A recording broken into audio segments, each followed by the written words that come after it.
우리나라 봉준호 감독의 영화 기생충 아마 잘 아실 것입니다. 2020년 아카데미 국제영화상뿐만 아니라 미국의 영화로는 최초로 작품상, 감독상, 각본상까지 총 4개의 부문을 수상함으로써 이 한국 영화의 세계적인 위상을 드높인 그런 작품이 되겠는데요. 아마 그 영화를 보신 분들 많으실 것입니다. 저도 그 영화 봤습니다. 근데 그 영화에서 가장 충격이 되고 논란이 되는 장면은 아마 이것일 것입니다. 갑자기 운전기사 기택이 박 사장을 공격하는 장면이 나옵니다. 평소에 운전기사 기택은 박 사장에게 어떤 원한 관계가 있는 그런 것처럼 보이지 않았습니다. 그냥 두 사람은 평범한 사장과 운전기사 관계였습니다. 그저 박 사장은 높은 곳 큰 집에 사는 부유한 계층의 사람이었고, 반면에 기택은 같은 지역의 낮은 곳 반지하 집에 살면서 몸에서 늘 곰팡내가 나는 사람이었다는 사실이 이 영화 내내 복선처럼 깔려 있을 뿐이었습니다. 자, 그런데 박 사장의 아들의 생일 파티장에서 갑자기 일어난 혼전 상황이 생기면서 그때 박 사장이 코를 막는 장면이 나오는데요. 그 순간에 충동적으로 기택이 박 사장에게 달려가서 그를 칼로 찌르는 장면이 이제 나오게 되는 것입니다. 이건 참으로 예상하지 못했던 이 영화를 보는 관객이 다 함께 놀라게 되는 그런 장면이었습니다. 어떻게 보면 충격적이었습니다. 왜 그랬을까 하는 생각이 드는데요. 이 봉준호 감독은 이 영화를 통해서 사회 계층 간에 존재하는 불편한 갈등 관계를 드러내고 싶었다고 하는 것입니다.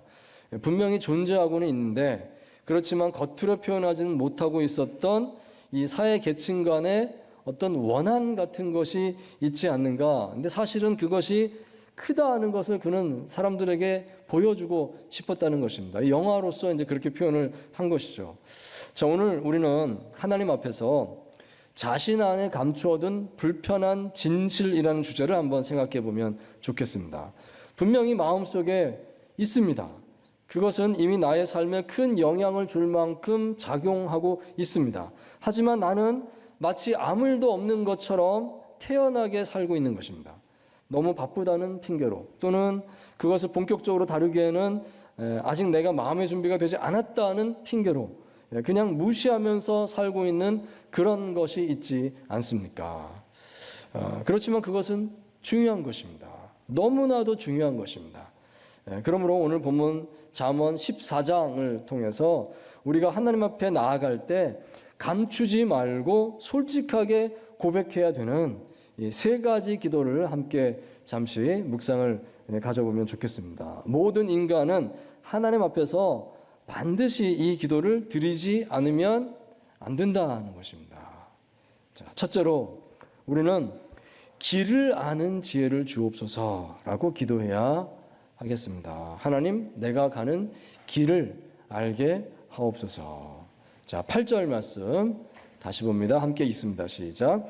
슬기로운 자의 지혜는 자기의 길을 아는 것이라도 미련한 자의 어리석음은 속이는 것이니라. 아멘. 자, 그리고 밑에 12절 보시면 역시 같은 의미를 담고 있습니다. 읽습니다.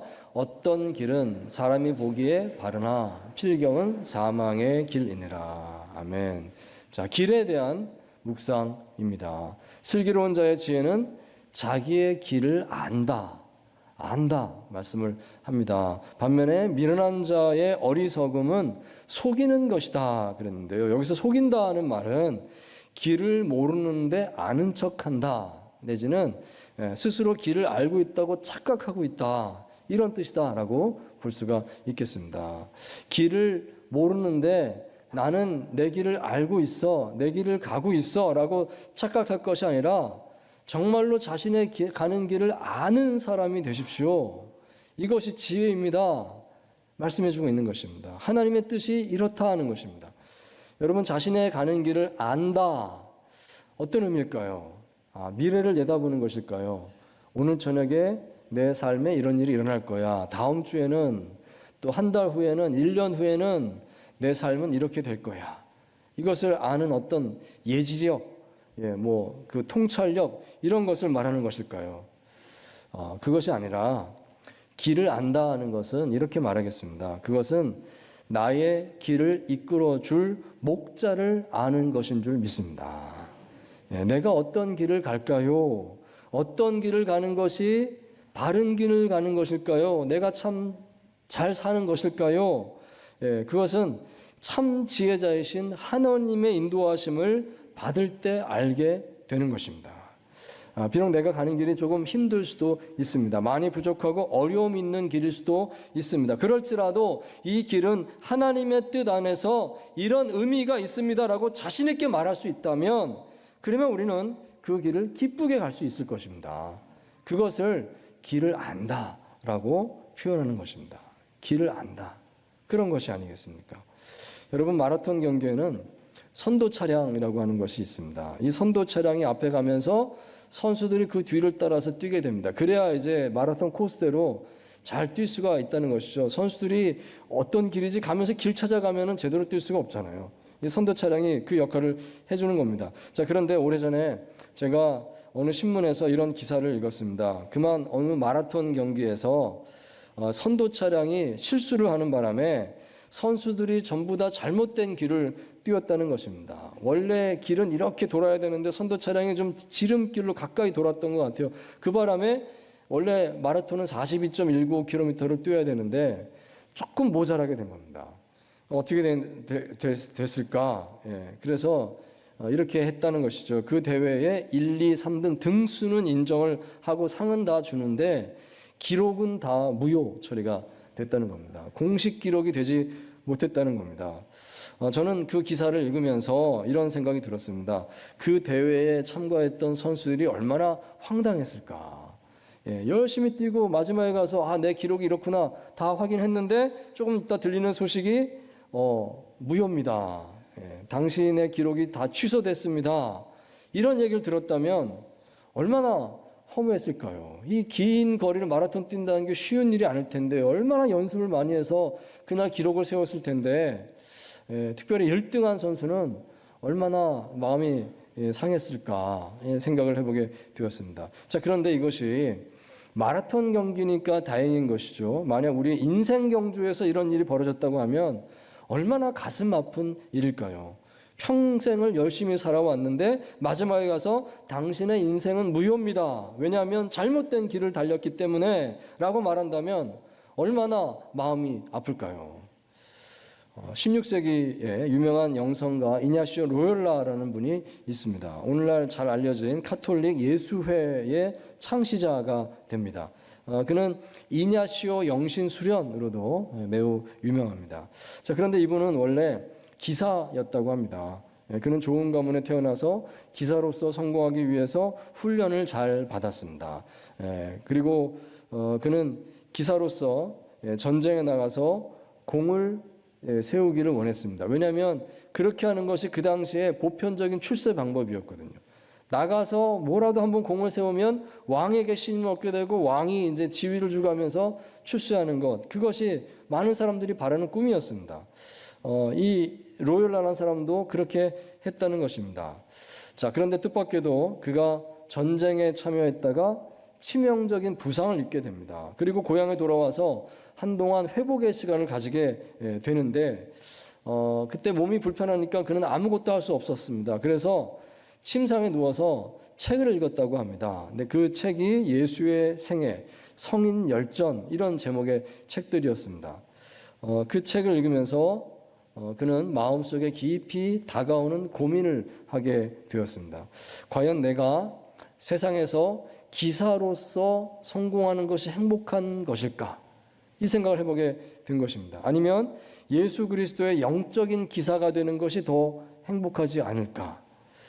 그래서요, 그분이 했던 것이 이것입니다. 상상을 해보게 된 겁니다. 상상. 자신의 삶을 침상에 누워서 한번 쭉 살아봤다고 하는 것입니다. 마음속으로 자, 내가 기사가 됐다, 왕의 기사가 됐다 하고 한번 그 삶을 이제 먼저 살아봤습니다. 그랬더니 그 삶은 참으로 화려하고 인정받는 영광의 삶이다 하는 것을 느끼게 되었습니다. 자, 그렇지만 마지막에 가서 돌아보니까 마음에 기쁨이 없더랍니다. 그런 느낌을 가지게 됩니다. 또 반면에 또 다른 삶을 이제 마음속에 살아보는데요. 내가 예수 그리스도의 기사로 살겠습니다. 다짐하고 그 삶을 상상으로 살아보았다고 합니다. 삶이 그랬더니 너무 힘들었습니다. 너무 고생스러웠습니다. 자, 그렇지만 마지막에 가서 돌아보니까 그때 마음에 평화가 남는 것을 그는 경험하게 되었습니다. 자, 그래서 그는 병석에서 일어나면서 선택하게 되었습니다. 나는 나의 남은 날을 예수 그리스도께 충성하는 그리스도의 군사로 살겠습니다.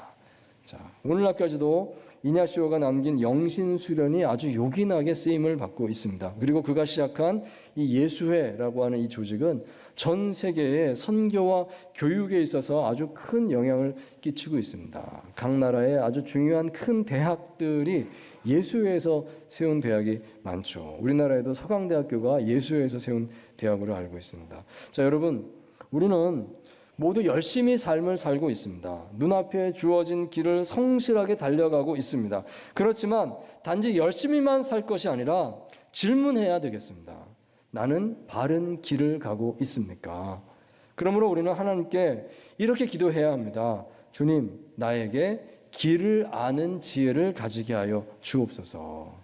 우리에게 이 기도가 꼭 필요함을 생각할 수 있게 되기를 바랍니다. 자, 둘째로 우리는 자신의 내면의 실체를 보게 하옵소서라고 기도해야 하겠습니다. 내가 얼마나 큰 죄인인지 나 자신을 깨닫게 하여 주시옵소서. 자, 9절 말씀 같이 다시 읽습니다. 시작. 미련한 자는 죄를 심상히 여겨도 정직한 자 중에는 은혜가 있느니라. 아멘. 자, 미련한 자는 죄를 심상히 여긴다 말씀합니다. 여기서 심상히 여긴다 이 말은 가볍게 여긴다는 말입니다. 가볍게 여긴다. 별거 아닌 걸로 생각한다. 미련한 자는 그렇다 하는 것이죠. 반면에 정직한 자는 즉 자신이 죄인이라는 것을 인정하는 자는 그에게는 은혜가 있다. 이렇게 말씀합니다. 여기 정직하다는 것은 내가 죄인입니다 하는 것을 감추지 않는다는 말입니다. 여러분, 죄라고 하는 것이 얼마나 강력한 것인가를 우리는 인식해야 하겠습니다. 그것은 나의 의지를 꺾고 나를 사로잡아가는 힘이 있습니다. 성경에 그렇게 기록되어 있습니다. 사도 바울이 로마서 7장에서 이런 고백을 했습니다. 우리 같이 읽겠습니다. 시작. 그러므로 내가 한 법을 깨달았노니 곧 선을 행하기 원하는 나에게 악이 함께 있는 것이로다. 내 속사람으로는 하나님의 법을 즐거워하되 내 지체 속에서 한 다른 법이 내 마음의 법과 싸워 내 지체 속에 있는 죄의 법으로 나를 사로잡는 것을 보는도다. 아멘. 자, 바울이 솔직하게 고백한 게 이겁니다. 내 속에 어떤 악한 힘이 있음을 느낀다는 것입니다. 나는 의의 길을 따르고 싶습니다. 난 제대로 살고 싶습니다. 내 마음속에 그런 마음이 없는 게 아니에요. 있습니다. 그런데 어떤 죄의 법이라고 하는 게 있다는 것입니다. 죄의 법이라고 표현했는데요. 그것이 나를 사로잡아서 끌고 갑니다. 사도 바울이 여기 보면 뒤에 이제 성경에 보시면 오호라 나는 곤고한 사람이다 이렇게 말하는데 막 탄식을 하고 있어요. 내 의지와 상관없이 악한 쪽으로 내가 끌려갑니다. 이렇게 말을 했다는 것입니다. 그 힘이 내가 감당할 수 없을 만큼 강하구나 느꼈다는 것이죠. 하나님을 믿는 그리스도인이 이런 고백을 하고 있다. 사도가 이런 고백을 하고 있다 하는 것을 여러분 유념해 생각해 보시기 바랍니다. 재작년에 이런 뉴스가 있었습니다. 조세형이란 사람이 85세의 나이에 빈집에 들어가 절도를 시도하다가 붙잡혀서 실형을 받게 되었다. 이런 뉴스였습니다. 그는 한때 여러분 그 이름 기억하시는가요? 1970년대에 사회 고위층 집집마다 들어가서 절도 행각을 벌이면서 또 훔친 물건의 일부를 또 가난한 사람들에게 나눠주기도 했다. 뭐 이러면서 이 사람이 도둑이지만 인기를 얻었습니다. 그래서 대도라고 하는 별명을 이제 가지게 되었던 사람인데요. 그 사람이 조세형이라고 하는 사람입니다. 감옥에 들어가서 15년을 살았는데 15년 수감 생활을 마치고 1998년도에 출소를 하게 되는데 그때 그는 완전히 새 사람이 된 것처럼 보였습니다. 하나님을 믿었다고 했고 교회마다 다니면서 간증도 했고요. TV에도 출연하고 아주 사회적으로 유명 인사가 되었습니다. 마치 정말 개과천선한 것처럼 보였습니다. 그런데 그로부터 약 한 2년쯤 후에 그가 선교를 하기 위해서 일본에 갔다가 거기서 그는 남의 집에 침입해서 절도를 하다가 붙잡혀서 다시 또 감옥에 가는 신세가 된 것입니다. 완전 새 사람 된 줄 알았더니 일본 가서 도둑질하다 잡혔대. 이렇게 된 거죠. 그리고 감옥에 들어갔다가 또 나오게 되는데 얼마 지나지 않아서 또 도둑질하다 또 잡혔다. 또 얘기가 나오고 또 감옥에 들어갔다 나왔는데 또 얼마 지나지 않아서 또 도둑질하다 또 잡혔다. 얘기 나오고 그러기는 무려 10번 이상을 그렇게 한 것입니다. 그러다가 마침내 2023년도에 85세 노년의 나이에 다시 또 도둑질하다 또 잡혔다. 이 뉴스가 또 나온 겁니다. 참으로 안타까운 인생이 아닐 수가 없습니다. 왜 같은 잘못을 계속 반복하면서 살게 될까요? 남의 얘기만 할 것이 아니고요. 우리 자신을 생각하면 좋겠습니다. 우리는 죄라고 하는 것이 사람을 이처럼 얽매이는 힘이 있다는 생각을 하지 않으면 안 될 것입니다. 반드시 어떤 도둑질이라고 하는 것뿐만이 아니라 온갖 다양한 죄들이 있지 않습니까? 드러나지 않는 죄지만 심각한 죄도 많은 것입니다. 내 안에 그 죄가 있지 않나. 그리고 그 죄는요, 계속 나를 끌고 갑니다. 이것은 죄라고 보다는 죄의 성이라고 부르는 게 맞을 것 같습니다. 뿌리처럼 박혀 있어서 계속 나를 계속 그렇게 살도록 만들어 가는 것입니다. 여러분 왜 내가 똑같은 잘못을 계속 반복할까 생각을 해보셨습니까? 그런 것이 있다는 것입니다. 있다. 우리는 자신의 죄성을 깨닫고 그것을 가지고 하나님 앞에 간절하게 매달려야 하겠습니다. 왜냐하면 내 힘으로는 이것을 해결할 수 없기 때문입니다. 본문 9절 말씀에 죄를 심상히 여긴다 이 말 속에는요 속죄 조사를 드리지 않는다는 뜻이 들어있다고 합니다. 정말 죄를 죄로 여긴다면 하나님 앞에 엎드릴 수 있어야 되는데 그렇게 하지 않으니까 그는 죄를 가벼이 여기는 사람입니다. 하지만 정직한 자는 즉 하나님 앞에 엎드리는 자는 은혜가 있는 줄 믿습니다. 우리가 하나님 앞에 죄인임을 깨닫고 마음 깊이 회개하면 반드시 은혜를 얻게 될 것입니다. 치유를 얻게 될 줄 믿습니다. 그러므로 우리는 자신의 내면의 실체를 보게 하옵소서, 정말 깨닫게 하옵소서라고 오늘도 기도해야 되겠습니다. 그렇게 기도하고 하나님 앞에 나아가는 저와 여러분 되시길 바랍니다. 자, 세 번째로 우리는 오직 하나님만이 나를 아십니다 라고 기도할 수 있어야 하겠습니다. 오직 하나님만이 나를 아십니다. 하나님만이 나의 위로자가 되십니다. 자, 10절 말씀 함께 합니다. 시작. 마음의 고통은 자기가 알고 마음의 즐거움은 타인이 참여하지 못하느니라. 아멘. 세번역에는요 같은 말씀을 이렇게 번역합니다. 제가 읽습니다. 마음의 고통은 자기만 알고 마음의 기쁨도 남이 나누어 가지지 못한다. 아멘. 자, 누구나 마음속에 고통이 있을 수도 있고 또 즐거움이 있을 수도 있을 것입니다. 기쁜 날도 있고 슬픈 날도 있고 그렇지 않겠습니까? 다양한 희로애락의 감정들이 있을 것입니다. 자, 그런데 이런 질문을 가져봅니다. 과연 타인이 나의 마음을 얼마나 알아줄 수 있을까요? 내가 기쁠 때 나와 똑같이 기뻐해 줄 사람이 과연 얼마나 있을까요? 내가 슬플 때 나와 똑같이 슬퍼해 줄 수 있는 사람이 과연 얼마나 있을까요? 오늘 여기 10절 말씀에 따르면 야속하지만 세상에 나와 똑같이 기뻐해 주고 똑같이 슬퍼해 줄 사람은 없다는 것입니다. 그런 사람은 없다. 100% 내 마음 알아주는 사람은 세상에 없다. 아주 단호하게 말을 하고 있습니다. 친구도 그런 친구 없고 가족도 그런 가족 없고 심지어 부부도 절대로 100% 내 편이 될 수가 없다. 그거를 아십시오. 분명히 말합니다. 인정하기 싫지만 성경의 말씀입니다. 또한 여러분 13절 말씀 보시기 바랍니다. 13절 함께 읽을까요? 시작. 웃을 때에도 마음에 슬픔이 있고 즐거움의 끝에도 근심이 있느니라. 아멘. 자, 무슨 뜻일까요? 겉으로는 기쁘고 즐겁고 좋아 보이지만 누구나 마음속에 슬픔이 있다. 아픔을 가지고 살지 않느냐. 겉으로 드러내지 않아도 속으로 다 고민 없는 사람이 세상에 어디 있느냐. 그런 말을 하는 것입니다. 아무리 웃고 있어도요, 감춰진 마음이 다 누구나 있는 것입니다. 아무에게도 말할 수 없으니까, 아무에게도 드러낼 수 없으니까 그냥 나만 가지고 있는 것이죠. 여러분, 그러므로 이 본문 말씀이 우리에게 주는 메시지는 하나님께 나아가서 하나님을 만나십시오. 바로 그것입니다. 세상에 나를 알아줄 사람은 아무도 없지만 오직 하나님께서는 나를 아시는 줄 믿습니다. 온전히 나를 아시는 하나님께서 내 편이 되어 주십니다. 온전히 나를 아시는 하나님께서 나의 치료자가 되시는 줄 믿습니다. 온전히 나를 아시는 하나님께서 나의 위로자가 되어 주실 줄 믿습니다. 나보다 나를 더 깊이 아시는 그 하나님을 생각하시기 바랍니다.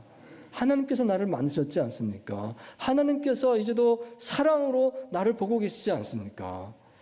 유명한 영성가 헨리 나웬이 이런 말을 했습니다. 인간이 가지는 가장 큰 착각은 영원하지 않은 것을 영원한 것으로 생각하는 것이다. 그랬습니다. 정말 그렇습니다. 우리가 영원하다고 생각하고 그냥 붙들고 있는 것이 참 많은 것 같습니다. 한번 생각해 볼까요? 나의 재산 어떻습니까? 영원한 것인가요? 아니죠. 재산도 다 끝날이 있을 것입니다. 나의 생명, 육신의 생명 영원한 것입니까? 절대 아닌 것입니다. 자, 그렇다면 가족은 어떻습니까? 가족. 사실은 가족도 시간이 지나면 끝나는 것입니다. 자녀들도 다 떠나가는 것이고요. 배우자 둘 중에 한 분이 먼저 부르심 받게 되면 결국 혼자 남는 것입니다. 가족이라고 하는 것도 언젠가는 끝이 나는구나. 결국 남는 것은 무엇입니까? 나만 남습니다. 아니, 나와 하나님만 남는 줄 믿습니다. 결국은 하나님만 남는 것입니다. 그러므로 여러분, 지금부터 하나님과 친밀을 할 수 있게 되길 바랍니다. 하나님과 사귐을 가지십시오. 나를 아시는 분은 하나님밖에 없습니다. 여러분, 마음속에요, 내가 하나님이라고 부를 때 마음에 어떤 느낌이 드십니까? 정말 내가 기도합니다. 눈을 감고 하나님이라고 부를 때 마음에 어떤 느낌이 드십니까? 불편하십니까?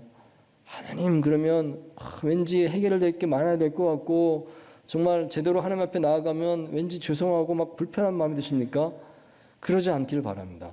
정말 내가 하나님 그러면 마음이 평안했으면 좋겠습니다. 있는 그대로 나의 모든 걸 아시는 하나님께 뭘 감추겠습니까? 다 아시는데요. 그냥 하나님 할 때 나를 아시는 하나님, 나를 사랑하시는 하나님, 내 마음이 편안했으면 좋겠습니다. 모든 가식을 다 버리고 모든 이 껍데기를 다 그냥 지워버리고 순수한 나로서 하나님 앞에 설 때 여러분 어떤 느낌일까요? 그때 마음이 편해야 되겠습니다. 왜냐하면 하나님은 나를 아시기 때문입니다. 나를 온전히 아시기 때문에 내 부족함도 아시고 내 죄도 아시고 내 눈물도 다 아시는 하나님, 내가 하나님 사랑합니다. 그때 그 편안함이 있기를 바랍니다. 사랑하는 성도 여러분, 우리가 하나님 앞에 나아갈 때 진실해야 하겠습니다. 그러기 위해서 여러분 이 세 가지 기도를 꼭 기억하십시오. 첫 번째로 내가 가는 길을 알게 하여 주옵소서. 하나님을 따를 수 있어야 됩니다. 두 번째로 내가 죄를 심상히 여기지 않게 하여 주옵소서.